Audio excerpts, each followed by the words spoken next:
పంటలు వండియాలి, మంచిగా దిగుబడి రావాలి, ఎక్కువ లాభాలు రావాలి. ఖర్చులు పోను ఎకరానికి ఓ 2-3 లక్షలన్నా మిగిలాలి.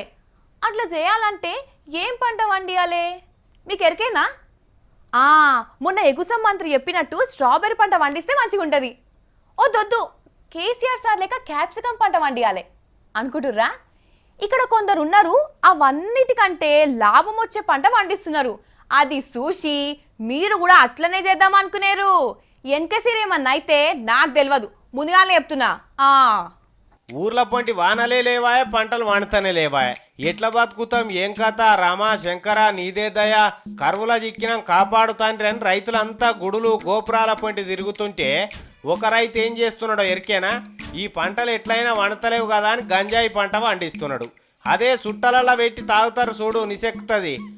గా గంజాయి పంట వండించి ఎగుమతులు చేస్తున్నాడు. ఎగుమతులు పండిన గంజాయికి మార్కెట్లో మద్దతు ధర వచ్చినాక అమ్ముకుందామని దాచిపెట్టుకున్నాడు. ఇక మొన్న ఏడనో ఎరికేనా?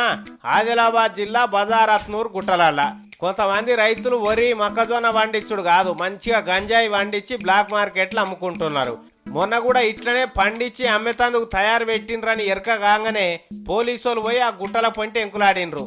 ఏమున్నది, ఏ చెట్టు సందులలో చూసినా గంజాయి దాచిపెట్టిన డ్రమ్ములే ఉన్నాయట.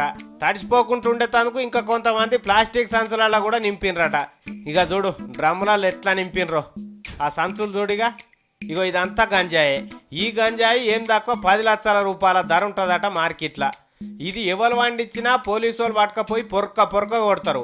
అసొంటిది కొంతమంది ఆదర్శ రైతులు గంజాయి వండించి అమ్ముతున్నారని తెలిసి వాళ్ళని పట్టుకపోయి 4 దన్నిండ్రట పోలీసు వాళ్ళు. గంజాయి మొత్తం ఎంకులాడి పట్టుకొని పోలీస్ స్టేషన్కు తీసుకుపోయినరు. చూడుండ్రి కథ ఎట్లున్నదో. ఓ దిక్కు జనం పంటల కోసం అంగలారుస్తుంటే దొంగలు గంజాయి మత్తుల గమ్మత్ చేస్తున్నారు.